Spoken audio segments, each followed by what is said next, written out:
Welcome to Josh's Green Garage. So on this video, I'm not going to go too into detail with what I'm doing. Essentially, this mower, I got to looking around underneath once I got the mower deck out to see the condition of this thing for real. It looks good on the outside at a first glance, but I figured, sometimes this stuff's too good to be true. There's got to be something a little bit wrong with it. And sure enough, there was a ton of, well, I'd like to say hydraulic fluid, but transmission fluid, which essentially is hydraulic fluid. But, the guy filled it with transmission fluid, and it was all over the underside of this tractor.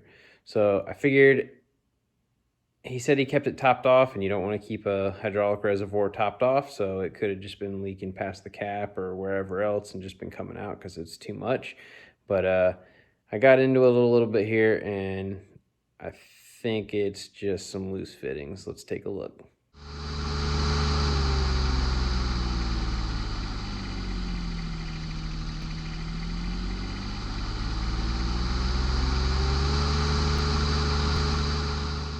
So you can see here, I got the side pretty torn apart. I have the whole fender deck off. It's sitting over there along with the side panels and stuff. But took the battery out. Essentially, I was just trying to get this side panel off a little bit so I could kind of better get in there. And I think where my problem is this little fitting right here. It's a just a plastic barb fitting.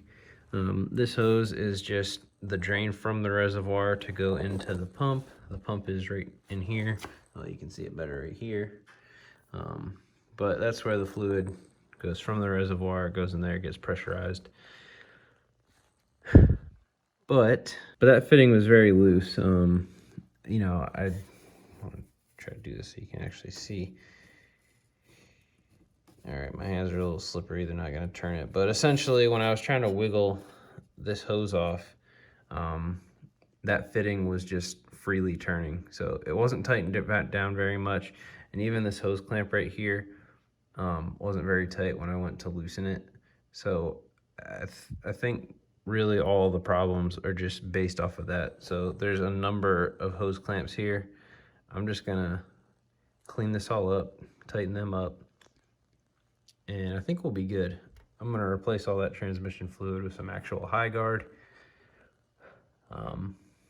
Honestly, I could probably put it back in. It was pretty clean. I would probably just strain it because of some of this junk, but I'm just going to put fresh stuff in anyway. But you can see maybe down there in the bottom, there's all kinds of gunk. There's a lot of this type of gunk everywhere. It's just like old, nasty, like oil-filled dirt and crap. It was all over the bottom, of course, filled with grass. Like you can see a bunch of it there. It scrapes right off. I think it did a number to protect the actual frame. I already cleaned the other side off. Well, here, I'll show you. Cleaned this side off a little bit just with a scraper and then a vacuum. So I still need to wipe it down, of course, but like the frame looks amazing. The coating on it still, so pretty good. So I'm gonna keep getting it cleaned up and we'll be back. So I got it kind of sort of cleaned up. Frame looks a lot better.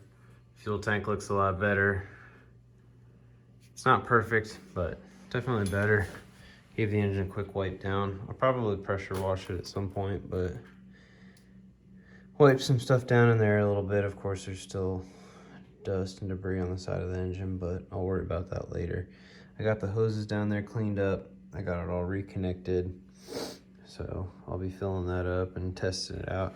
But another thing I wanted to do was change the air filter in here. So I actually took this out, I think yesterday when I was messing around with this a little bit just to check to see what parts I thought I was gonna need. And I'm having a hard time getting to this. I figured air filter was probably gonna need done, seeing the condition that everything else was in as far as how dirty it was.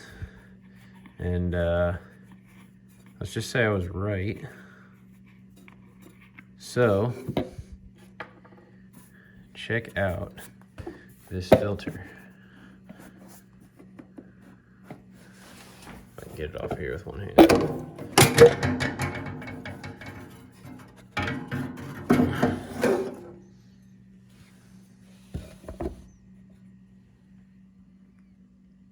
it is pretty darn dirty. Look at this side. It's pretty rough. So like, even the inside of this looks yellowed. I don't know, maybe that's just the media itself, but sorry, I'm trying to pay attention to what I'm doing, not so much the camera.